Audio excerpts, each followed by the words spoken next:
Welcome to news wise. میں ہوں عارفہ نور اور اسٹوڈیو میں میرے ساتھ ہیں زاہد حسین اور افتخار شرازی.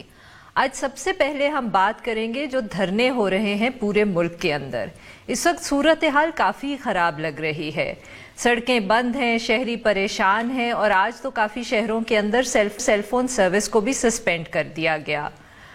اب سچویشن یہ ہے کہ دوسری طرف ہمیں یہ سمجھ نہیں آ رہا کہ حکومت کی اسٹریٹجی کیا ہے. پہلے تو عمران خان صاحب نے آ کے جو احتجاج کر رہے تھے ان کو کہا کہ وہ ریاست سے ٹکر نہ لیں، مگر اس کے بعد اب ان کے جو وزراء ہیں وہ بار بار یہ کہہ رہے ہیں کہ ہم طاقت کا استعمال نہیں کریں گے اور ہم بات چیت سے مسئلہ حل کریں گے. اس سے خدشہ یہ پیدا ہو رہا ہے کہ ہم پھر وہ جو پچھلے سال کا دھرنا تھا جس کے بعد ایک نیگوسیٹڈ سیٹلمنٹ ہوئی کہ ہم اس کی طرف جا رہے ہیں، اور اگر ایسا ہوا تو پھر حکومت کی رٹ کا کیا بنے گا. دوسرے سیگمنٹ میں ہم بات کریں گے آئی جی اسلام آباد جان محمد کی، جنہوں نے آج سپریم کورٹ کو کہہ دیا کہ وہ کام کرنے کو تیار نہیں ہے، جس کے بعد سپریم کورٹ نے ان کی بات مان لی اور جو ان کی نوٹیفیکیشن کو انہوں نے سسپینڈ، ان کی آئی جی کی سسپینشن کے نوٹیفیکیشن کو جو ایس سی نے سسپینڈ کیا تھا وہ انہوں نے ہٹا دیا ہے. اور اس کے علاوہ انہوں نے اعظم سواتی کے معاملے پہ ایک جے آئی ٹی بھی بنا دی ہے. تیسرے حصے میں ہم بات کریں گے وزیر اعظم عمران خان صاحب کے چین کے دورے کی. لگ یہ رہا ہے کہ چین نے بھی ہمیں ایک ریلیف پیکج دیا ہے جس میں کوئی $1.5 ارب کی ایک گرانٹ بھی شامل ہے. اور آخری حصے میں ہم بات کریں گے اصغر خان کیس کی، جس میں آج جاوید ہاشمی صاحب سپریم کورٹ میں پیش ہوئے اور اس کے بعد سپریم کورٹ نے ایف آئی اے کو یہ آرڈر دے دیا ہے کہ جن سیاستدانوں کے خلاف الزامات نہیں ہیں ان کو تحقیقات کی لسٹ سے نکال دیا جائے. اب چلتے ہیں اپنی ٹاپ سٹوری کی طرف. میری اطلاع ہے کہ معاملات تقریباً ساٹھ ہو گئے ہیں اور دھرنا ختم ہو جائے گا انشاءاللہ. ہم چاہتے ہیں جو چند عناصر ہیں وہ بھی سن لیں. نقصان ہم نہیں کرنا چاہتے. کوئی دھوکے میں نہ رہے کہ ریاست کمزور ہے. آپ ریاست کے مقابلہ نہیں کر سکیں گے. آپ کو پتہ نہیں چلے گا کہ آپ کے ساتھ کیا ہو رہا ہے. تمام فیصلے مشاورت سے ہو رہے ہیں. اس وقت بھی چیف منسٹر کے ساتھ پوری جو ہماری ٹیم ہے، کمیٹی جو ہے، وہ ان کے مذاکرات چل رہے ہیں اور ہم نے کوئی طاقت کا استعمال نہیں کرنا. ہاں، وہاں پہ جہاں پہ جلاؤ گراؤ کوئی کر رہا ہے تو ریٹ آف دا اسٹیٹ وہاں پہ پرو ایکٹیو میجرز لے گی. اس قسم کے ڈیسیژن بہت مشکل ہوتے ہیں کہ آپ نے ایک ایسی لا اینڈ آرڈر کی سچویشن ہوئی ہے اور اس کو آپ نے ٹیکل کرنا ہے. تو سب سے پہلے تو فی الحال یہ حکومت کی لیول پہ بات چیت چل رہی ہے. جی زاہد صاحب، تو پہلے تو جب عمران خان صاحب نے اسپیچ کی تو اس کے بعد میرے خیال میں ہم سب میں خوشی کی لہر دوڑ گئی. فی سیٹ کہ چلو حکومت نے سٹینڈ دیا ہے، فرملی ڈیل کریں گے سچویشن سے. مگر اس کے بعد تو اب وہی کنفیوژن نظر آ رہی ہے پی ٹی آئی کی حکومت میں جو ہم نے پچھلے سال پی ایم ایل این کی حکومت میں دیکھی، کہ وہ ایک طرف ریاست کی بات کر رہے ہیں اور دوسری طرف وہ نیگوسیشنز کر رہے ہیں اور سچویشن جو ہے وہ لگتا ہے کہ آؤٹ آف کنٹرول ہو گئی. آج تو وہ لوگ ریڈ زون میں بھی قریب پہنچ گئے ہیں اسلام آباد میں، اور سارا دن آپریشن کی افواہیں تھیں اور اس کے بعد کچھ ہوا نہیں. سیل فون سروس بھی جو سسپینڈ کی تھی. کچھ سمجھ نہیں آ رہا کہ وہ کس طرح اس کو ہینڈل کریں گے. دیکھیں، یہ بات بالکل صحیح ہے کہ جب عمران خان صاحب نے یہ بات کی کہ کسی کو اجازت نہیں دی جا سکتی ہے کہ وہ پبلک پراپرٹی کو تباہ کرے، لوگوں کی جان کو کھیلے، یا جو الزامات جو ہے جس طرح کے ابھارنا تھا، بغاوت پہ ابھار رہے ہیں، وہ برداشت نہیں کیا جائے گا. اور میرے خیال ہے کسی بھی حکومت اور ریاست کے لیے یہ پیغام ہونا چاہیے تھا کہ اب صورتحال یہ ہے کہ یہ اس سے بہت زیادہ بدتر صورتحال ہے جو کہ ہم نے اسلام آباد میں دھرنے میں دیکھی تھی. اور یہاں پہ صورتحال یہ ہے کہ اس وقت ملک آپ کا پیرالائز ہو گیا ہے. اس وقت آپ کی معاشیات جو ہیں وہ ٹھپ پڑی ہوئی ہیں، آپ کی جو ہے موٹر ویز بند پڑی ہوئی ہیں. اور اس کے ساتھ ساتھ جو ہے یہ، اور اس میں صرف اتنی سی بات ہے کہ ان کو احساس ہے جو لوگ کرنے والے ہیں کہ جیسے عمران خان صاحب نے کہا تھا کہ ایک چھوٹی سی مائنورٹی ہے، لیکن اگر چھوٹی سی مائنورٹی کو اگر یہ احساس ہو جائے تو کہ جو ہے وہ حکومت جو ہے وہ کچھ نہیں کر سکتی ہے، وہ ہاسٹیج تو پھر تو پھیلتی آ رہی. اس وقت جو ملک جو ہے ہاسٹیج بنا ہوا ہے. اور میرے خیال اس کی مثال پاکستان کی تاریخ میں نہیں ملتی ہے کہ ایک سپریم کورٹ کے فیصلے کے خلاف اور جو ہے وہ اتنی بڑی جو ہے وہ کیا کہتے ہیں وائلنس بھی ہے، اور یہاں پروٹیسٹ جو ہے وہ پھیلتا جا رہا ہے. کیوں پھیل رہا ہے؟ اس کی وجہ صاف نظر آتی ہے کہ ایک کمزور اسٹیٹ ان کو نظر آتی ہے. اور اس کی وجہ بھی آپ دیکھیں کہ جب یہ معمولی چیز نہیں ہے, آپ ان کی تقاریر اٹھا کے دیکھ لیں جن کا کچھ ذکر عمران خان صاحب نے اپنی تقریر میں بھی کی تھی, جس میں وہ صاحب جو ہے ایک میوٹینی کے لیے ابھار رہے ہیں لوگوں کے کہ فوج کے اندر میوٹینی کی جائے. دوسری بات یہ آتی ہے کہ آپ نے جو ہے یعنی باقاعدہ قتل کے فتوے جاری کیے ہیں آپ نے عدلیہ کے خلاف. اب مجھے بتائیے کہ کون سی ایسی حکومت ہے, اس کے بعد آپ مذاکرات کیا کرنے جا رہے ہیں؟ آپ مجھے بتائیے کہ صورتحال یہاں پہ بن کے آتی ہے کہ مذاکرات آپ اس چیز پہ کرنے جائیں گے کہ آپ کی ڈیمانڈ کیا ہے. ان کی ڈیمانڈ تو صاف ہے کہ جو ہے جو عدالت نے جو فیصلہ کیا ہے اس کو وہ نہیں مانتے, تو کیا آپ اس پہ مذاکرات کرنے جا رہے ہیں؟ کیا اس پہ مذاکرات کرنے جا رہے ہیں کہ جنرل باجوہ کے خلاف جو باتیں ہو رہی ہیں اس پہ کرنے جا رہے ہیں؟ مجھے تو اور بھی باتیں بہت عجیب سی لگتی ہیں کہ جو ہے وہ جس قسم کے متضاد بیان آ رہے ہیں کہ پنجاب کے جو ہے پروونشل اسمبلی منسٹر جو انفارمیشن وہ کوئی اور بیان دے رہا ہے. وہ تو ایسا لگتا ہے کہ وہ ان کی جو ہے وہ پتہ نہیں چلتا ہے کہ وہ حکومت کا حصہ ہیں یا جو ہے جو لوگ مظاہرے کر رہے ہیں ان کا حصہ بن کے آتے ہیں. اور تھوڑا سا میں اور بات کر لوں پھر کہ اب ISPR کے اسپوکس مین کا بھی ایک بیان آیا ہے. مجھے نہیں سمجھ میں آتا ہے کہ اگر ان کے پاس کچھ کہنے کو نہیں تھا تو یہ بیان کیوں دے کے اور کنفیوژن پھیلا رہے ہیں. آپ بار بار جو حکومت کو کرنے دیں یا تو یا جو ہے اگر آپ کو کوئی اور دینا ہے فوج کے متعلق دینا ہے تو اس کو اس طرح سے بیان دیں لے کے. جی ڈی جی ISPR کو اس طرح شاید ججمنٹ کے اوپر تو گفتگو کرتے بالکل بات اپروپریٹ لگتا ہی نہیں ہے. شرائط صاحب آپ کا کیا خیال ہے کہ وہ نیگوسیشنز میں کیا آفر کر سکتے ہیں ان پروٹیسٹرز کو جس سے سچویشن ہینڈل ہو جائے گی؟ میں دو تین باتیں کہوں گا حکومت کے حوالے سے, پروٹیسٹرز کے حوالے سے بھی, اور پھر ساتھ میں اپوزیشن جماعتوں کے حوالے سے بھی. میرے خیال میں جو ہم بار بار بات کرتے ہیں کہ پہلی بار حکومت کے لیے اتنا بڑا ایک ان کو ذمہ داری ملی ہے, تجربہ ہے کوئی نہیں, اور کچھ ایسی غلطیاں کر رہے ہیں جس سے امبیرس ہو رہے ہیں. آپ نے دیکھا عدالتوں میں بھی ہو رہے ہیں, یہاں پہ بھی صورتحال ایسی ہے. بالکل ہم نے اپریشیٹ کیا جو فرسٹ رسپانس آیا, لیکن ہمیں جو حکومت کی اسٹریٹجی پالیسی کے اندر جو کنفیوژن ہے نا, میاں عاطف کے معاملے پہ بھی بالکل ایسا تھا کہ جب اعتراض آیا اس وقت کے وزیر اطلاعات نے بڑے سامنے اور کہا کہ جی ہم نے بالکل ٹھیک کیا اور ہم سٹینڈ کرتے ہیں, بٹ بعد میں حکومت پیچھے ہٹ گئی اور ان کو بھی کہا کہ آپ استعفیٰ دے دیں, اس ایڈوائزری کونسل کا حصہ نہ بنے. عمران خان صاحب نے پہلے مرحلے میں بڑے تگڑے انداز میں آ کے تو ایک سٹیٹمنٹ دی اور ان عناصر کو کہا کہ ایسا نہیں ہو سکتا کہ آپ اسٹیٹ کے ساتھ تصادم میں جائیں, نہیں ہونا چاہیے, اور ساتھ میں یہ ہے کہ جو فیصلہ ہوا ہے حکومت بھی اور سارے ادارے اس کے ساتھ کھڑے ہیں.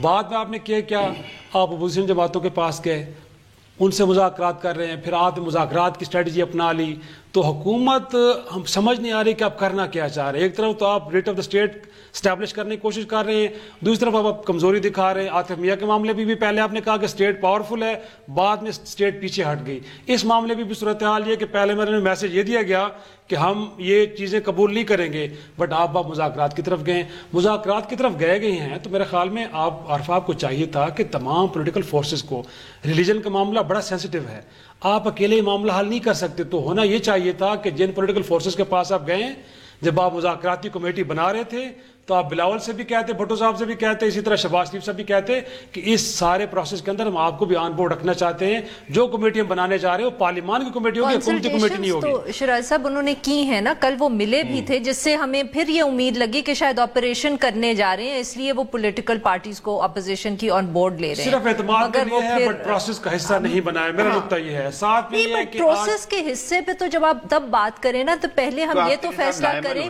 کہ کیا negotiations are the right way forward. دیکھیں میں آپ سے یہ سوال پوچھ رہی ہوں نا کہ پہلے تو آپ یہ بتائیں نا مجھے کہ is this the right way to go ahead to say کہ ہاں ہم نیگوشیٹ کریں گے. دیکھیں let me play devil's advocate here, both of you can answer this, کہ یہ بھی ہم نے بات, یہ جب فیض آباد کا دھرنا ہوا تھا پچھلے سال اور جب اس کے اوپر وہ سیٹلمنٹ ہوئی تھی, تو اس کے اوپر یہی آرگیومنٹ آیا تھا کہ جی اس وقت سچویشن پورے ملک میں اسپیشلی پنجاب میں بہت خراب تھی اور اس کو ڈیفیوز کرنا تھا, کہ صرف فیض آباد خالی کروانے کا مسئلہ نہیں تھا, مسئلہ یہ تھا کہ اگر ہم نے فیض آباد خالی کروا لیا تو اس کے بعد پورے پنجاب میں اگر ہر طرف لوگ نکل آئے تو اس کو کیسے ہینڈل کریں گے. تو اس لیے ایک نیگوشیٹڈ سیٹلمنٹ کی, جس کو بہت تنقید کا نشانہ بنایا گیا, سرنڈر آف دا اسٹیٹ کہا گیا. Now we are back to a similar kind of a situation. So I know it's easy to criticize the state, but I'll play devil's advocate here and say that, do you think that in this kind of a situation کیا ایک crack down ہو سکتا ہے جب اتنی زیادہ جو protest ہیں وہ پھیلی ہوئی ہیں؟ بالکل صحیح آپ کہہ رہی ہیں کہ بڑا سینسیٹیو معاملہ ہے, یہاں پہ جو ہے مذہب کے نام پہ لوگوں کے جذبات ابھارے جاتے ہیں تو پھر وہ لوگ جو ہیں کسی اور کی بات نہیں سنتے. بالکل صحیح. لیکن بات یہ ہوتی ہے کہ میں یہ نہیں کہہ رہا ہوں کہ جا کے آپ سب کو جو ہے وہ کر دیں. اسلام آباد کے دھرنے کو ذرا دیکھ لیں. جب یہ لوگ آئے تھے 300 یا 400 لوگوں کی تعداد تھی. اگر فرض کیجئے, اور اس میں بھی آپ کو یاد ہوگا کہ وہ پنجاب گورنمنٹ اور کچھ یہاں کی فیڈرل گورنمنٹ, ان کا کوئی معاملہ تھا کہ آپ جا کے وہاں معلوم کریں, وہ اپنے بیانات کریں, تو وہ جو ہے 3 ہفتے تک بیٹھے رہے. پھر صورتحال جب آپ دیکھتے ہیں, جب لوگ جب دوسرے ان کے جو پیروکار جو ہیں وہ دیکھتے ہیں کہ وہ 3 ہفتے تک بیٹھ کے انہوں نے آپ کے جو دارالخلافہ کو بالکل بند کر دیا ہے. جب آپ نے پولیس ایکشن لینے کے بعد گئے تو اس کے بعد بھی وہ ہاف ہارٹیڈلی کر رہے تھے. پھر اس میں ایک اور بھی مسئلہ بن کے آ رہا تھا جو آپ کی سول اور ملٹری ریلیشن شپ کی بات تھی. اب مسئلہ یہ آتا ہے کہ یا تو ہم طے کر لیں کہ جو ہے اس ملک میں نہ لا ہوگا, نہ ہی جو ہے جمہوریت ہوگی, نہ ہی جو ہے کوئی اور چیز چلے گی. صرف ان لوگوں کی جو ہے لوگ بیٹھے ہوئے, یا چاہے مذہبی جماعتیں ہیں جو کہ الیکشن میں کبھی جیت نہیں سکتی ہیں, آپ ان کی حکمرانی کو تسلیم کریں گے. میں نہیں کہتا ہوں کہ کیا ہونا چاہیے, ٹھیک ہے, اس وقت معاملہ بہت سینسٹیو ہو گیا ہے, لیکن یہ چیزیں بتدریج بڑھتی چلی گئی ہیں. جب آپ کو یہ احساس ہو, میں کل کسی جگہ ایک صحافی کے رحم اللہ کے جو ہے وہ دیکھ رہا تھا کہ موٹر وے میں پھنسے ہوئے تھے 11 گھنٹے. جب وہاں پہ پھر جو پولیس کو بھیجا گیا تو انہوں نے 10 منٹ کے اندر جو ہے انہوں نے خالی کروا لیا. اب وہ چیز پہلے کیوں نہیں ہو سکتی تھی؟ جہاں پہ وائلنس ہو رہا ہے تو اس کو تو آپ کو فیض آباد کے دھرنے میں جو ڈیمانڈس تھی وہ کافی حد تک ڈویبل تھی کہ وزیر قانون استعفیٰ دے دے, بعد میں تعین ہو کہ حلفنامے تبدیلی کرنے کے ذمہ دار کون تھے. لیکن یہاں معاملہ عدالتی ہے, اور اگر یہاں پہ ہم چیزوں کو واپس کرتے ہیں, انڈو کرتے ہیں, تو جو انٹرنیشنل میسج ہے وہ تو عارفہ بڑا عجیب سا جائے گا کہ کس طرح کا ملک ہے جہاں پہ عدالتیں بھی کچھ کہنے کے بعد, کوئی فیصلہ کرنے کے بعد واپس لے لیتی ہیں. تو میرے خیال میں یہ اتنا کوئی آسان معاملہ نہیں ہے حل کرنا. یہ بالکل شرائع صاحب نے ایک بہت امپورٹنٹ نقطہ اٹھایا ہے کہ اگر اس ایک تو پہلی بات تو یہ ہے کہ ہم ججمنٹ کو اس طرح رول بیک کوئی کر نہیں سکتا, انڈو ہو نہیں سکتی لیگلی. اور دوسری بات یہ ہے کہ اگر ہو بھی جائے گی تو اس کی جو انٹرنیشنل ریمیفیکیشنز ہوں گی, ہمارا جو ہیومن رائٹس ریکارڈ ہے, ہماری جو یورپین یونین کے ساتھ تعلقات ہیں, ان پہ بہت بڑا اثر پڑے گا, کیونکہ اس میں وہ جی ایس پی والا بھی مسئلہ ہے. So but we have to take a short break now and we'll be back. اس کے بعد ہم ڈسکس کریں گے آئی جی اسلام آباد اور سپریم کورٹ میں کیس.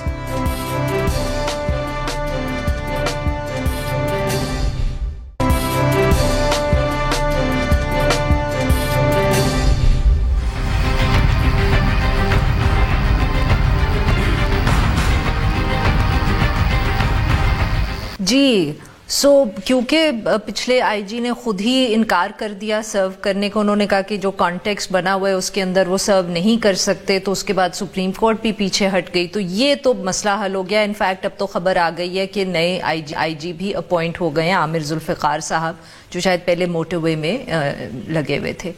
بٹ جو دوسری طرف ہے, سواتی صاحب کا مسئلہ چلا جا رہا ہے. بٹ ڈو یو تھنک کہ یہ ایک ٹیمپرری, جس کو ہم کہتے ہیں نا, پیسفل انٹرلوڈ ہے جو جوڈیشری اور ایگزیکٹو کے تعلقات میں ایک کانسٹنٹلی ہمیں ٹینشن نظر آئی تھی ود پاسٹ گورنمنٹس, اور اس ایشو پہ یہاں بھی بن گئی between the present government and the judiciary? اس کو زیادہ آسان مسئلہ تھا. مطلب یہ تھا کہ آئی جی گیا تھا تو حکومت, جیسے سپریم کورٹ نے اپنا تو ایک لحاظ سے جو بھی ان کو بحال کروا دیا تھا, لیکن ایک جان محمد صاحب کے لیے بڑا مشکل تھا کہ وہ بدستور اپنے عہدے پہ کام کرتے رہے. وہ شاید اے ڈی خواجہ والا معاملہ نہیں تھا کہ جو ہے ان کو سندھ گورنمنٹ ہٹانا چاہ رہی تھی, اس کے باوجود بھی 3 سال رہ چکے تھے. یہاں مسئلہ زیادہ کچھ وہ سا بن گیا تھا. تو میرا خیال یہ کہ جب انہوں نے خود جان محمد صاحب نے کہہ دیا کہ میں نہیں کر سکتا ہوں, تو پھر اس کو سپریم کورٹ کو کوئی جو ہے اور وہ نہیں کرنا تھا. لیکن اس سارے مسئلے نے جو ہے, اس چیز نے خود جو حکومت ہے پی ٹی آئی کی, اس پہ بہت زیادہ جو ہے چیزیں جو ہیں وہ ایکسپوز بھی کر دی ہیں کہ جس طرح سے ہینڈل کیا گیا پورے ایشو کو, وہ ایک کافی جو ہے ان کے لیے ایک دھبا کہہ سکتے ہیں, جو کہ نئی حکومت آئی ہے, جو اس وعدے پہ آئی تھی کہ بہتر گورننس دکھائیں گے اور جو اٹانومی ہوگی جو ہے اداروں کو, ضروری نہیں تو یہاں پہ پولیس کو بہت بہتر کریں گے ہم, اٹانومی دیں گے. یہاں پہ سواتی صاحب کے کہنے پہ, اب سواتی صاحب عذاب میں, وہ کہتے ہیں نا کہ ایک گائے کی وجہ سے سب کچھ ہو گیا, لیکن گائے سے زیادہ کچھ معاملات اب ہو گئے. لیکن میرے خیال میں خان صاحب کے لیے بھی لمحہ فکر ہے کہ جو ان کا اینٹی بیوروکریسی سینٹیمنٹس ہے نا, اس کو استعمال کیا جا رہا ہے. پہلے تو وہ ڈھونڈے کہ جس شخص نے ان کو بیوروکریسی کے خلاف کیا ہے, اور اس کے بعد اب سواتی صاحب نے کہا کیونکہ پرائم منسٹر ویسے ہی اینٹی بیوروکریسی ہیں تو بہتر یہ کہ میں بھی ایک شکایت لگاؤں، اور بالکل تیر نشانے پہ جا کے لگا. جیسے ان کے میسج گیا اس کے بعد انہوں نے کہا شاہر افریدی سے اسٹیبلشمنٹ سے کہ ان کو ٹرانسفر کر دیا جائے. تو میرے خیال میں اس ساری صورتحال کے اندر حکومت کو ایک طرح سے ہزیمت کا سامنا ہی کرنا پڑا ہے. دیکھا جائے تو وہ جو پروسیس ہوتا ہے، ہم بار بار زاہد صاحب بھی بات کرتے ہیں کہ ڈیو پروسیس ہے، اس پروسیس کے تھرو آپ چیزیں کریں گے تو میرے خیال میں آپ پہ کوئی اعتراض نہیں آئے گا. یہ آپ کا حق ہے کہ آپ اپنی مرضی کے لوگوں کو لے کے آئیں تاکہ آپ ان سے کل کو پوچھ بھی سکیں کہ ہم نے آپ پہ اعتماد کیا تھا، آپ نے ڈیلیور کیوں نہیں کیا. یہ کیئر ٹیکر سیٹ اپ کے لوگ تھے، بالکل آپ ہٹائیں، لیکن طریقہ وہ اپنا ایک جو مروجہ طریقہ ہے. اور ساتھ میں سواتی صاحب آج بھی کورٹ نے ان سے بڑے سوال کیے، کوئی جواب نہیں تھا سوائے یہ کہ میں اپنے آپ کو عدالت کے رحم و کرم پہ چھوڑتا ہوں. بھائی آپ جس ملک میں رہے ہیں جہاں پہ آپ نے پیسہ کمایا ہے، کیا امریکہ میں آپ اگر کانگریس مین ہوتے یا سینیٹر ہوتے اس ذاتی معاملے پہ آپ کسی پولیس چیف کو کال کر سکتے تھے؟ اتنی بڑی فیور لے سکتے تھے جو آپ نے یہاں پہ کیا ہے؟ تو عارفہ میں سمجھتا ہوں کہ پاکستان کے اندر تبدیلی صرف اتنی آئی ہے کہ پہلے نون لیگ کی حکومت تھی، آپ پی ٹی آئی کی حکومت ہے، بس سیاستدانوں کا مائنڈ سیٹ تبدیل نہیں ہوا.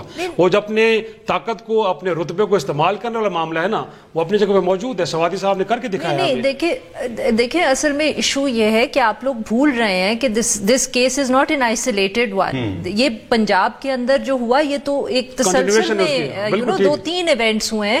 سو اگر دھبا پی ٹی آئی پہ لگا ہے تو وہ ایک واقعے کے ساتھ نہیں لگا ہے. So that is what we have to keep in mind کہ یہ ایک واقعہ نہیں ہے. کیونکہ اور دیکھیں اور اس میں پی ٹی آئی کی بہت سی مس مینجمنٹ بھی ہے. کیونکہ اب وہ بار بار یہ کہنے کی افتخار درانی صاحب کو میں کچھ 3-4 شوز میں دیکھ چکی ہوں جس میں بھی یہ آرگیومنٹ دینے کی بہت کوشش کریں کہ سواتی صاحب کا معاملہ الگ ہے اور ہمیں اس آئی جی سے بہت مسائل چل رہے تھے اور ہم ڈیو پروسیس شروع کر چکے تھے اور وہ چل رہا تھا. But they've also lost the media war on this because میرے خیال میں کوئی یہ بات سننے کو یا اس پہ یقین کرنے کو تیار نہیں ہے. ایک اور بات بھی عارفہ، اس میں صرف وہ معاملہ نہیں تھا جیسے پنجاب میں ہوا، ٹھیک ہے نا. یہاں پہ ایک جو ہے آپ کے فیڈرل منسٹر کا براہ راست تعلق بن کے آیا کہ جس طرح سے وہ آرڈر کر رہے تھے. زاہد صاحب پنجاب میں سی ایم کی انوالومنٹ تھی پاک پتن کے اندر. صحیح ہے، لیکن یہاں پہ اسی کا اگر دیکھا جائے نا کہ اگر فرض کیجیے پنجاب کا واقعہ نہیں ہوتا تو شاید یہ معاملہ بھی جو ہے شاید اتنی جس کی شدت سے اٹھایا گیا وہ نہیں اٹھتا. وہی آپ کی بات صحیح ہے کہ جو ہے اس کے اگر تناظر میں دیکھیں جو 2-3 واقعات ہو گئے تو جیسے یہ واقعہ ہوا ہے تو اس کے اوپر جو ہے پھر شور بھی مچنا شروع ہوا. لیکن سواتی کا معاملہ کافی ڈیفرنٹ بھی ہے. جی سواتی پہ تو ہم مطلب کہ وہ تو ایز آئی سیڈ کہ وہ تو ایک جس پہ آئی تھنک کوئی ڈیبیٹ کی ضرورت ہی نہیں ہے، نہ اس پہ کوئی کنفلکٹنگ کسی کا اوپینین ہے. وی آل اگری کہ وہ جو ہوا ہے امریکہ تک پہنچ گئے ان کی ایسٹس پہ. نہیں بٹ آپ اس میں ایک the larger question still remains unanswered اور وہ یہ ہے کہ یہ جو 2-3 ایونٹس ہوئے ہیں، ٹھیک ہے اس پہ پی ٹی آئی کی تو ہم نے بہت تنقید کر لی اور جو بھی پاک پتن ہوا یہ ہوا. But it is also showing another trend and that trend is کہ جوڈیشری اور حکومت کی this is the تیسری حکومت آئی ہے جس کی ہم کہہ سکتے ہیں کہ اس وقت جوڈیشری سے تعلقات بالکل ٹھیک نہیں اور بلکہ چلے اتنے خراب نہیں ہیں جتنے پچھلی 2 حکومتوں کے تھے مگر ٹھیک نہیں ہے. اور یہ تو پہلے 2 مہینے میں ہو گیا. مجھے اب یاد نہیں، میرا نہیں خیال کہ پی ایم ایل این کے تعلقات افتخار چودھری صاحب کے ہوتے ہوئے خراب تھے. وہ اس کے بعد ڈیٹیریشن کافی بعد میں آئی. پی پی پی کی بھی تب ہوئی جب افتخار چودھری صاحب ری انسٹیٹ ہوئے. مختلف ہے، دیکھیں نا اس کی سنگینیت زیادہ تھی. اس میں تو ایسا لگتا تھا جیسے دونوں حکومت جو ہے کام کرنے کے قابل بھی نہیں تھی، اتنے بڑے بڑے مسائل بھی تھے. اس میں تھوڑی سی بات یہ ہے کہ چیف جسٹس صاحب یا کورٹ بھی جو ہے تھوڑی سی انڈر پریشر تھی کیونکہ اس پہ یہ تھا کہ جیسے پی ایم ایل این کے اور جو ہے جس کو کہتے ہیں اسپیسیفک ایک ان کے جو ہے رویہ تھا اس حکومت کے. تو ان کو یہ بھی تھا کہ ان کے سامنے کہ جو ہے اگر پی ٹی آئی کو غلط کام کرتی ہے تو بھی وہ اس پہ ایک پرو ایکٹیو رول لیں گے. لیکن ابھی بھی دیکھیں کہ وہ پریشر نہیں ہے پی ٹی آئی گورنمنٹ میں جو کہ دوسری 2 حکومتوں میں رہا تھا معاملہ. ابھی بھی تھوڑا سا فرینڈلی سا چل رہا ہے. اور میرے خیال میں اس وقت بھی آپ کو یاد ہو کہ جب مریم نواز کو یوتھ پروگرام کا انچارج لگایا گیا تو افتخار چودھری صاحب نے کہا تھا کہ وہ تو منتخب ممبر نہیں ہے تو کیسے وہ یہ سیٹ لے سکتی ہیں. تو پھر میاں صاحب نے ان کو وہاں سے ہٹا دیا تھا. اس کے بعد جو میاں صاحب کی اسٹریٹجی یہ تھی کہ جو اہم اداروں کے سربراہان تھے وہ لگائے نہیں گئے تھے. ایڈ ہاک جی وہ تو بہت انہوں نے میرے پی ایم ایل این نے انیشلی کوشش کی تھی کہ کوئی موقع ہی نہ ملے. اسٹریٹجی کے اندر یہ تبدیلی ہے کہ موقع نہیں دیا انہوں نے کہ عدالتیں کوئی نوٹس لیں. ان تین معاملات کے اوپر میرے خیال میں عارفہ اگر عدالت عثمان بزدار صاحب کا جو ایپیسوڈ ہوا تھا جس میں گجر صاحب آئے اور معاملہ پاک پتن کا دیکھا گیا، کہیں نہ کہیں کسی شخص کو ذمہ دار تو سامنے آ گئے تھے کہ کیا ہوا تھا. جو پہلی رپورٹ ہے اس کے بعد جو دوسری انویسٹیگیشن رپورٹ آئی اس کے اندر پتہ چل گیا کہ کیا کچھ ہوا ہے. تو میرے خیال میں عدالت نے جو نرمی دکھائی ہے اس کا نتیجہ یہ نکلا ہے کہ اس کے بعد ایک حوصلہ ملا پی ٹی آئی کو، جی ہم کچھ بھی کر لیں تو کچھ نہیں ہوگا. تو میرے خیال میں اگر پہلے مرحلے پہ کسی کو سزا ہو جاتی تو شاید اعظم سوادی صاحب کے بھی کان کھڑے ہو جاتے. آپ کہہ رہے ہیں کہ وہ 62(1)F استعمال کر لیتے، تو بیسکلی آپ یہ کہہ رہے ہیں کہ 62(1)F استعمال کر لیتے.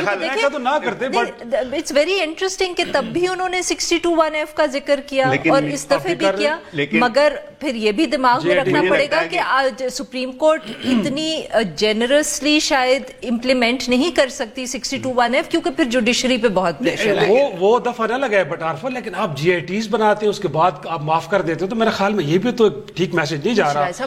With due respect to the courts, مطلب ہے کہ لیکن آپ اتنے بڑی ایکسرسائز کرتے ہیں اور آخر پہ کہتے ہیں کہ ہاں آپ نے معافی مانگی ہے، چلو تحریری طور پہ لکھ دیں تو آپ کو معاف کر دیں. تو پھر اس میں میرا خیال یہ ہے کہ صرف اس پہ آپ اس چیز جج نہیں کر سکتے ہیں. جو کچھ ہوا تھا بزدار صاحب کے بعد وہ کافی تھا ایک سبق حاصل کرنے کے لیے. آپ تو چاہ رہے تھے کہ ان کے اوپر سبق یہ حاصل کیا سر کہ اعظم سوادی صاحب نے پھر میسج بزدار صاحب پہ میں بات اچھا انہوں نے حاصل کر بزدار صاحب کو میرے خیال یہ ہے کہ اس کے بعد کافی ایک لحاظ سے ان کے اپنے محتاط ہو گئے ہوں گے. لیکن یہاں پہ دیکھیں دوسری بات یہ آتی تھی کہ یہ جو ہے یہ تو معاملہ ختم ہو گیا. یہ پولیس والا جو ہے اب مسئلہ پورا جو ہے عطاب جو ہے ڈائریکٹ وہ سواتی صاحب پہ.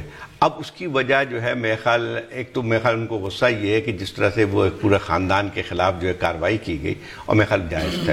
یہ ہیومن رائٹ کا معاملہ بن کے آتا تھا کہ جو ہے جب ایک ایسا خاندان جس کے بیچارے غریب لوگ ہیں اور آپ کی زمین سے باہر تھے. بالکل سواتی صاحب کے لیے شاید مسائل جو ہیں وہ ابھی شروع ہوئے ہیں، بٹ فار دا مومنٹ جو آئی جی اسلام آباد کا معاملہ ہے وہ ختم ہو گیا اور شاید پی ٹی آئی حکومت کو اس ایشو میں ریپریو مل گئی ہے.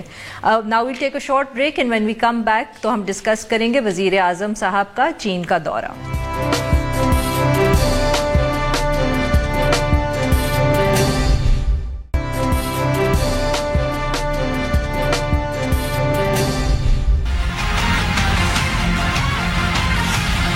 Our main problem in Pakistan right now is a current account deficit. Pakistan needs to export. Our trade balance with China is imbalanced. So, this is a great opportunity. This is an opportunity there's a Pakistan pavilion where we will be exhibiting our exports. President Xi, by inviting me at this time, has enabled us to exhibit items which we can export. جی زاہد صاحب ساڈا کشکول تے بھر گیا ہے لگتا ہے اور تو اس میں مجھے کچھ کہنے کا وہ نہیں ہے. بس یہی کہا جا سکتا ہے کہ جو ہمارے ایفرٹس ہے نا to go around the world and سے ساڈی مدد کرو اللہ دے ناتے وہ کام آ گیا. چھوٹا ہو جائے کہ ہم آئی ایم ایف کو آفر کریں کہ جو ہے ہم آپ کی مدد کر سکیں. لیکن خیر چھڑے مسئلہ یہ ہے کہ ایک چائنا کا دورہ ہمیشہ بہت اہم رہتا ہے اور میں جب بھی کوئی حکومت آتی ہے تو سب سے پہلے چائنا کا رخ کرتی ہے. لیکن اب کی سعودی عربیہ پہلا تھا. دو تین چیزیں بہت اہمیت ہے. ایک تو آپ کی بات صحیح ہے کہ اس وقت ہم نے جو ہے جتنے بھی ہمارے قریب ترین دوست تھے ان کو پوری طرح جو ہے جیسے یعنی ہم نے فائدہ لینے کی کوشش کی. Sorry, I'm just cutting you short, but China seems to have matched Saudi Arabia in terms of 6 billion کی بات ہو رہی ہے, which is the figure جو لیکن 1 بلین پہلے بھی کیا ہے پاک, مطلب لاسٹ ایئر کیا تھا انہوں نے. ابھی بھی کہہ رہے ہیں 1.5 پاک کریں گے. یہ جو 6 بلین ہے اس میں سے 1.5 پاک ہوگا, 1.5 جو ہے وہ گرانٹ کی صورت میں ہے. گرانٹ تو زیادہ ہو جاتی ہے جی بالکل, آپ کو واپس کرنا نہیں ہوتا. اور 3 جو ہے وہ قرضہ سی پیک کے اندر ایڈ کریں گے. جی تو یہ تو ہے کہ ایک تو یہ تھا. لیکن اپارٹ فرام دیٹ مطلب چائنا کا ٹرپ اس لیے بھی ضروری تھا کہ بیچ میں آپ کو جب سے حکومت جیسی آئی تھی کچھ مسائل کھڑے ہوئے تھے چائنا کے ساتھ ہمارے سی پیک کے حوالے سے, رضا داؤد صاحب کے. تو ایک لحاظ سے تھوڑا سا کنفیوژن موجود تھا کہ سی پیک کا فیوچر کیا ہے, کیونکہ کچھ اس قسم کی آ رہی تھی جو ہے کہ پاکستان چاہتا ہے, نئی حکومت چاہتی ہے کہ بہت سے چیزوں کو ریویو کیا جائے جو طریقہ ہے. تو میرے خیال یہ ریویو کرنا کوئی غلط بات نہیں ہے, اور بہت ساری چیزیں ہیں جس کو آپ ریوزٹ کرتے ہیں بہت سارے کانٹریکٹ کو, اور آپ کی پرائیورٹیز بھی ڈفرینٹ ہو جاتی ہیں. لیکن جو اس طرح سے پبلک اسٹیٹمنٹ دیے گئے، لیکن یہ جو ہے دیکھیں چائنا کے لیے اب دونوں کے لیے اہمیت بہت زیادہ ہے. چائنا پاکستان کے لیے جو اہمیت بہت زیادہ ہے کیونکہ سی پیک کے جو بھی جو ہے اس کے اثرات ہوں گے وہ پاکستان کی معیشت پہ ایک دور رس اثرات پڑیں گے، اپارٹ فرام جو ہے یہ جو گرانٹ ہے اور جو ہے آپ کے پارک کر رہے ہیں وقتی طور پہ. اس کے ساتھ ساتھ جو ہے میرے خیال ضروری تھا کہ ایک کھلی ڈسکشن ہو about the future of CPEC, اور وہ ابھی حل نہیں ہوگا. اس میں ابھی شاید ایک پروسیس تو شروع ہو گیا ہے کہ پارٹ 2 جس کو کہتے ہیں سی پیک کا پارٹ 2، وہ اس میں کیا چیزیں ہوں گی، کیا پرائیورٹیز ہوں گی، وہ ابھی نیگوسیشن چل رہے ہیں. جی بالکل، کیونکہ پہلا part was just about the infrastructure and now we are going to get to the more like the project, special economic zones. تو اس میں and as you rightly say کہ it is a matter of negotiation جس میں دونوں ملک اپنے interest دیکھیں گے اور پھر اس میں سے کوئی کامن گراؤنڈ نکلے گا. جی شرازی صاحب. صحیح عارفہ، انفیکٹ یہ تو میرے خیال میں کچھ ہم شارٹ ٹرم سولوشنس کی بات کر رہے ہیں، جو سی پیک کا معاملہ لانگ ٹرم میں آتا ہے. ویسے اس کے اثرات کو فوری طور پہ نہیں آئیں گے. اس وقت ہمیں فوری مدد کی ضرورت ہے. اس کے اندر کشکول والی کہانی تو اپنی جگہ پہ ہوگی، بٹ یہ بھی کچھ زیادہ اچھا طریقہ نہیں ہے. میرے خیال میں جو جانے سے پہلے پلاننگ کے منسٹر خسرو بختیار صاحب نے بھی کہا وہ بڑی اہم باتیں ہیں. ایک تو یہ ہے کہ 400 بلین کی جو انڈسٹری ہے چائنا اس کو ریلوکیٹ کر رہا ہے، گویا اس کو شفٹ کر رہا ہے کہیں. تو میرے خیال میں وہ جو کہہ رہے تھے کہ اس میں سے اگر 10% بھی پاکستان میں شفٹ ہو جاتی ہے تو ہماری جو ایکسپورٹس ہیں وہ 20 بلین تک 40 بلین تک بڑھ سکتی ہیں. تو بڑی اچھی بات ہے اگر وہ ہو جاتا ہے. ساتھ میں یہ ہے کہ کوئی 100 بلین سے اوپر امپورٹس ہیں چائنا کی، اس میں سے اگر کوئی ہمیں مل جاتا ہے حصہ تو کہہ رہے ہیں کہ زیرو ٹیرف کے اوپر اگر ہماری امپورٹس کو کرنا شروع کر دیں، گویا کہ ہماری برآمدات بڑھیں وہاں پہ، تو کوئی 18 ارب ڈالر کا یہ بھی ہمیں ایک وہاں سے ہو سکتا ہے، مل سکتا ہے. تو میرے خیال میں اگر یہ دو چیزیں بھی وہاں سے ہو جاتی ہیں تو شاید پاکستان کے لیے بڑی سہولت ہو جائے گی. کرنٹ ڈیفیسٹ بھی ہمارا شاید پہ نیچے آ سکتا ہے، بیلنس آف ٹریڈ بھی بہتر ہو سکتا ہے، اور مور امپورٹنٹلی اگر ٹرانسفر آف ٹیکنالوجی اور یہاں پہ انڈسٹری ہوتی ہے تو روزگار کے مواقع بھی پیدا ہوں گے. تو میرے خیال میں اس پہ زیادہ فوکس کرنا چاہیے. ایک اور چیز بھی جو کافی اہمیت ہے یہ تھا کہ جو انڈسٹریل زون کے حوالے سے ساری چیز کہ چائنا اور امریکہ کی جو ایک لحاظ سے ٹیرف وار چل رہی ہے، تو اس میں چائنیز گڈس پہ جو امریکہ میں ایکسپورٹ ہوتی ہے تو اس کی قیمت زیادہ بڑھ جاتی ہے. تو ایک پاسبلٹی یہ ہو سکتی ہے کہ وہ چیز اگر پاکستان میں مینوفیکچر ہو اور پاکستان کی تھرو ایکسپورٹ ہو تو ایک حد تک اس کو اوائڈ. اور بہت سارے ممالک میں ہوتا ہے، جیسے آپ کے بنگلہ دیش میں یعنی ان کی ایکسپورٹ بہت زیادہ ہمارے مقابلے میں اور فنش گڈس کی ہے. تو اس کی وجہ بھی یہی ہے کہ جو ہے جو کہ اس کو اسٹیٹس ملا ہوا ہے ٹیرف میں، بہت ہی لو ٹیرف پہ ہیں، تو اس کو فائدہ ہو جاتا ہے کہ اگر وہاں سے کوئی گڈ ایکسپورٹ ہوتی ہے امریکہ وغیرہ یا یورپ میں تو اس کی بہت ہی کم قیمت ہوتی ہے. زاہد صاحب یہ کیونکہ اب آپ نے امریکہ کا ذکر کیا ایک کانٹیکسٹ میں، تو دین امیڈیٹلی جو ایک ہمارا بہت اسٹاک کوشچن یہ ہمیشہ ہوتا ہے کہ the closer we get to China does it worry Washington? I think will that be again وہ ایک فیکٹر ہوگا جو پھر ہمیں دیکھنا پڑے گا، یا اس پہ ایک حد تک تو ہے، ایک حد تک کنسرن امریکہ کے ہیں، اور خاص طور پہ جو آج کی صورتحال بن کے آ رہی ہے ٹرمپ ایڈمنسٹریشن کے آنے کے بعد، جہاں پہ ایک جس کو کہتے ہیں چائنا کے ساتھ جو کولڈ وار یا جو جنگ جو ہے وہ شدید ہوتی جا رہی ہے، خاص طور پہ ٹریڈ وار. تو اس میں یہ تھا، اور ایک اور بھی فیکٹر آتا ہے جیو پالیٹکس جو چینج ہو رہی ہے اس میں انڈیا کے ساتھ امریکہ کے تعلقات، تو یہ چیزیں میٹر کرتی ہیں. لیکن مجھے نہیں لگتا ہے کہ بہت زیادہ کوئی اس پہ اثر پڑ سکتا ہے، کیونکہ ہمارے چائنا کے ساتھ تعلقات نئے نہیں ہیں، اور ہمارے جو اسٹریٹجک تعلقات ہیں وہ تو 40 سال سے زیادہ کے ہیں، بلکہ اس میں تو ہم نے امریکہ کو اور چائنا کو لانے میں بھی کلوز کردار ادا کیا ہے. لیکن اس کی ڈائمینشن بھی چینج ہو رہی ہے. اس کی ڈائمینشن یہ بھی ہوئی ہے کہ صرف اسٹریٹجک تعلقات نہیں ہیں، بلکہ آپ کے جو ہیں ایک اکنامک اور ٹریڈ جو ہیں وہ ایک میں حصہ بن کے آئی ہیں. لیکن مجھے نہیں لگتا ہے کہ اس کا زیرو سم گیم نہیں ہے. میرا خیال ہے IMF کی زبان پہلی دفعہ ہم نے ذرا سخت دیکھی، وجہ یہی تھا کہ پیچھے واشنگٹن کا پریشر تھا، اور اس کی بنیاد پر انہوں نے ہم سے کچھ کڑی شرائط بھی رکھی. پچھلے قرضوں کو انہوں نے کہا کہ آڈٹ بھی کریں گے کہ کہاں لگے کہاں نہیں لگے. تو ضرور ہوگا، ایسا ہرگز نہیں ہے کہ سارے معاملے کے اوپر واشنگٹن خاموش تھے. لیکن اگین پاکستان کے انٹرسٹ میں کیا ہے اور ہم نے کیا کرنا ہے، کیونکہ اگین ہمارے لیے ایک بہت اہم نقطہ ہے جس کے اوپر ہم نے ڈائریکشن لینی ہے. اور اتنی بڑی اگر ہم ایکسرسائز میں جا رہے ہیں تو میرا خیال میں ہمیں اس طرح کے پریشرز کو تھوڑا سا ہلکا سا اگنور کرنا پڑے گا. اگنور بھی کرنا پڑے گا, اور یہ پی ٹی آئی حکومت کے لیے کام ہے کہ انہوں نے دونوں کو بیلنس کر کے اپنے جو تعلقات ہیں امریکہ کے ساتھ بھی چلانے اور چین کے ساتھ بھی چلانے. Now we'll take a short break and then we will come back to discuss the Asghar Khan case.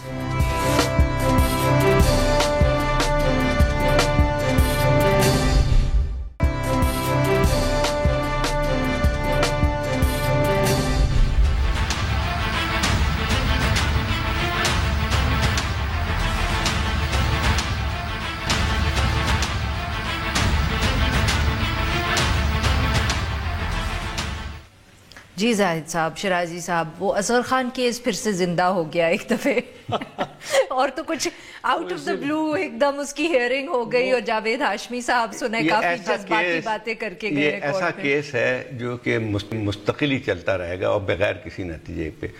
یہ پہلی دفعہ ابھر کے آیا تھا 93-94 میں, اور اس کے بعد سے دیکھیں تقریباً دہائیاں جو ہیں 10 سال تک کم از کم 10-11 سال, اور اس کا فیصلہ بھی آیا تھا, اور اس کی کئی دفعہ میرے خیال کم از کم 1 درجن چیف جسٹس گزر چکے ہیں. اور یہ کہ یہ جو ہے پھر ہر دفعہ آتا ہے کہ آج فیصلہ ہو کے رہے گا. پھر FIA کی ایک کمیٹی بنائی دی گئی تھی, وہ لوگوں سے بات بھی کر رہی تھی. میرے خیال اس کے بہت سارے کردار تو شاید جو درخواست گزار ہے وہ چلے گئے سر. اصغر خان تو اس دنیا سے چلے گئے نا, لیکن باقی کافی کردار موجود ہیں. بات وہی ہے عارفہ, انفیکٹ یہ کیس میرے خیال میں اسی لیے اپنے لاجیکل اینڈ تک نہیں پہنچ رہا, اگرچہ افتخار چودھری کے دور میں جب لارجر بینچ نے اس کو سنا بڑا تفصیلاً, اس کے بعد فیصلہ دیا. یونس حبیب جو اس وقت ایک بینک آف مہران کے جو پریزیڈنٹ تھے, انہوں نے بھی آ کے بتایا. جنرل دورانی صاحب جو DGI تھے, پھر اس وقت کے آرمی چیف اسلم بیگ صاحب نے بھی. اس کے بعد یہ طے ہوا کہ فلاں فلاں فلاں فلاں فلاں سیاستدان تھے جنہوں نے پیسے لیے تھے. آرڈرز کے اندر لکھا ہوا ہے کہ FIA ان لوگوں کے بیانات ریکارڈ کرے, پھر ان لوگوں نے جتنے پیسے لیے تھے ان کو واپس لے کے قومی خزانے میں جمع کروایا جائے. لیکن میرا پوائنٹ آخری, کیونکہ اس کے اندر اس وقت کے آرمی چیف DGI انوالو ہیں, تو مجھے نہیں لگتا کہ کیس کسی لاجیکل اینڈ تک پہنچے گا. آئی تھنک کہ ایشو یہ, میرا ذرا ڈفرینٹ اوپینین ہے کہ میرے خیال میں جو سب سے بڑی اہم چیز ہے اس کیس کی وہ یہ ہے کہ یہ ایک واحد کیس ہے جس میں ہمارے پاس آن دا ریکارڈ ٹیسٹیمنیز ہیں about the establishment's intervention in politics.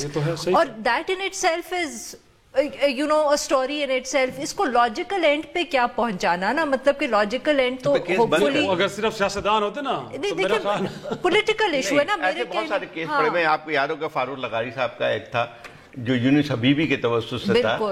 تو ایسے کیس کبھی بھی اپنی وہ پہنچتے نہیں ہیں. اس کی لاجیکل اینڈ تو یہ ہونی چاہیے کہ ایک دن یہ انٹرونشن ختم ہو جائے. یہ لیگل کیس نہیں ہے کہ اس میں ہم کہیں کہ وہی بات آپ کی صحیح کہ 25 سال بعد آپ کیا کس کو سزا دیں گے. ایک اور اب ایک اور میں جو عجیب بعض دفعہ ہنسی بھی آتی ہے کہ جب بھی پھر کورٹ جاگتی ہے تو 2 لوگ ضرور کورٹ میں حاضر ہو جاتے ہیں اور حاضری دلوائی جاتی ہے, ایک جاوید ہاشمی صاحب کو اور ایک عابدہ حسین کو. نہیں آئی وڈ سے دورانی صاحب کی بھی. دورانی صاحب تو دوسری طرف سے نا, سیاستدانوں میں جنہوں نے فیض یاب ہوئے تھے, تو ویسے کون بچا تھا اس میں اگر نام دیکھا جائے کہ that is the most important part of the aspect. تو اس کیس کا سب سے اہم یہی ہے نا, جیسے frankly speaking میرے لیے سب سے اہم چیز یہ ہے کہ مشرف کی انڈائٹمنٹ ہو گئی تھی. ہم یہ نہیں ایکسپیکٹ کر سکتے کہ کبھی سزا ہوگی, بٹ جو پالیٹکس کے اندر پروگرس ہوئی ہے وہ میرے خیال میں اس سے ہی ظاہر ہو جاتی ہے کہ وہ انڈائٹمنٹ ہو گئی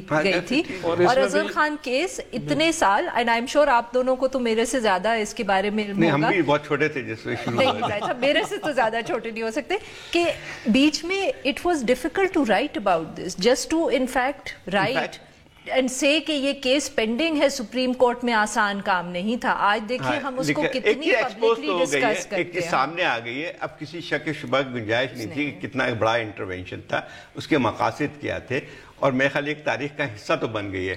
اب میرے خیال سزا ہو یا نہ ہو, لیکن ایک بات صحیح ہے کہ ایک جو ہے کیس کی جو تھا وہ تو ثابت ہو چکا ہے, مطلب اب وہ صحیح ہے. عارفہ یہی بات صحیح کہے کہ یہی بڑی بات ہے کہ اسٹیبلش ہو کے کہ آئی جائے کس نے بنائی اور اس کے مقاصد کیا تھے اور انٹرونشن تھی آن دا. اچھا سوری میں نے کہا بھول نہ جائیں ہم, کیونکہ یہ ایک ایسا کیس ہے جس کی وجہ سے ہمیں جاوید ہاشمی صاحب بھی یاد آ جاتے ہیں وقتاً فوقتاً, کیونکہ آج انہوں نے کافی کوئی چیف جسٹس صاحب کو کوئی واقعہ یاد کروایا کہ آپ نے میرے ہاتھ چومے تھے کسی وقت میں, اور اس طرح کی گفتگو. بات یہ تھی کہ یہ کیس بھی اس لیے ابھر کے آیا سامنے, ورنہ تو کبھی بھی نہیں. ہم باتیں تو تھی, سب کو پتا تھا کہ کیا ہوا تھا, لیکن اس وقت آیا تھا جب جو اس وقت کے ISI کی چیف تھے, انہوں نے اپنا ایک بیان جو آن اوتھ یا ایفیڈیوٹ جو ہے داخل کیا تھا. اب دیکھنا ہے کہ آئندہ 20 سال میں کچھ اسی قسم کے کوئی واقعات ہمارے سامنے آتے ہیں یا نہیں ہوتے ہیں. نہیں ظاہر ہے وہ انہوں نے یہ کب انہوں نے اپنی ٹیسٹیمنی دی تھی, انہوں نے اگلی ٹرم میں دے دی تھی نا. نہیں وہ ختم ہو گئے تھے ان کی ٹرم. نہیں میرے کہنے کا مقصد یہ تھا کہ یہ 1990 کے الیکشنز کا واقعہ ہے, یہ 90 کے الیکشن کا واقعہ ہے, یہ جو مطلب کہ جو سارا کچھ ہوا تھا. اور جو حکومت, مطلب میرے کہنے کا مقصد یہ کہ جب وہ حکومت ختم ہوئی جو اس الیکشن کے بعد بنی اور PPP کی حکومت آئی تو فوراً یہ ٹیسٹیمنی سامنے آ گئی. تو ہم تو 3 حکومتیں 3 الیکشنز گزار چکے, ابھی تک کوئی ٹیسٹیمنی سامنے نہیں آئی. میں یہ کہنے کی کوشش کر رہی تھی. آپ امید کا دامن نہ چھوڑیں. سیاستدان ماضی سبق سیکھے باقی لوگ سیکھ لیتے ہیں, اسی لیے کوئی نہیں آئے گی. ہاں نہیں تو وہ تو دیکھیں نا کہ ابھی تک تو پھر کسی نے آنی ہوتی تو وہ آ جاتی, بٹ آئی تھنک ڈائنامکس اب بہت ہو سکتا ہے کہ کوئی حالیہ اس کے بارے میں کوئی چیز آ جائے. نہیں اب اگر آپ جی مطلب عارفہ یہ کہ پچھلے الیکشن فری اینڈ فیئر ہوئے نا تینوں کے تینوں, تو پھر اس کا مطلب تو یہی ہے نا. اور کیا آپ کو تو نہ PMLN چھوڑے گی اور نہ PTI چھوڑے گی. نوعیت مختلف ہوتی ہے نا, اس میں بہت ہی بلیٹنٹ انٹروینشن تھی. 90 کے الیکشن میں اتنی زیادہ بلیٹنٹ تھی, سب کو پتا ہے, کیونکہ اس سے پہلے کیس آنے سے پہلے جو ہے حمید گل صاحب جب اس وقت ISI کے چیف ہوتے تھے تو انہوں نے کریڈٹ لیا تھا کہ ہم نے بنوائی تھی IGI, اور اس کی وجہ یہ تھی کہ ہم پیپلز پارٹی کو بیلنس کرنا چاہتے, جمہوریت کو چلانا. یعنی ہمارا مسئلہ ایک اور ہوتا ہے, ہر کام جو ہے وہ جمہوریت کی بقا کے لیے. سنگل پارٹی سسٹم توڑنا چاہتے تھے, اس لیے ہم نے یہ کرنا پڑا. نہیں تو شاید اگر پھر ہم کہہ سکتے ہیں کہ فرق یہ ہے کہ پولیٹیکل کانٹیکس میں کہ اس وقت بہت جو انٹرونشن تھی وہ اتنی بلیٹنٹ ہوتی تھی کہ وہ پبلکلی اس کو اکنالج بھی کرتے تھے, اور اب صورتحال تبدیل ہو چکی ہے, اور شاید اب جو آفیسرز بھی ہیں وہ یہ ان کے لیے مناسب نہیں ہے یہ کہنا کہ انہوں نے کوئی انٹرونشن کیا. I think the last was general ضمیر. احتشام ضمیر is the last one who, what I mean is کہ who came on the record and spoke about it. اس قسم کی تو ہو جاتی ہے مینیپولیشن, اگر نہ بھی کہیں تو پتہ چل جاتا ہے. پتہ چلنے میں, اور یہی تو کہہ رہی ہوں نا زاہد صاحب کہ اظہر خان کیس کی تو اہمیت ہی یہ ہے نا کہ it is no longer an accusation. It is an acceptance. That's right. And General Zamir is also a similar case. کہ پچھلے 15-10 سال کی ہم یہ نہیں کہہ سکتے بات. جو آفیسر یعنی جنرل درانی جو مطلب خود مطلب ایک لحاظ سے جو کہ جن کے ذریعے ہوا تھا تو انہوں نے خود ہی بیان دے دیا نا. جی بالکل. چلے ہم دیکھتے ہیں کہ اصغر خان کیس کہیں پہنچتا ہے کہ نہیں پہنچتا, مگر اس کے پیچھے جو کہانی ہے اسٹیبلشمنٹ کی انٹرونشن کی وہ کسی نہ کسی صورت میں, سیاست دانوں کی بھی انٹرونشن کی اور اسٹیک ہولڈرز کی بھی, وہ کسی نہ کسی صورت میں ہم ابھی تک دیکھتے چلے آ رہے ہیں, اور دیکھنا یہ کہ یہ کب ختم ہوگا. آج کے لیے بس اتنا ہی, کل دوبارہ ملیں گے.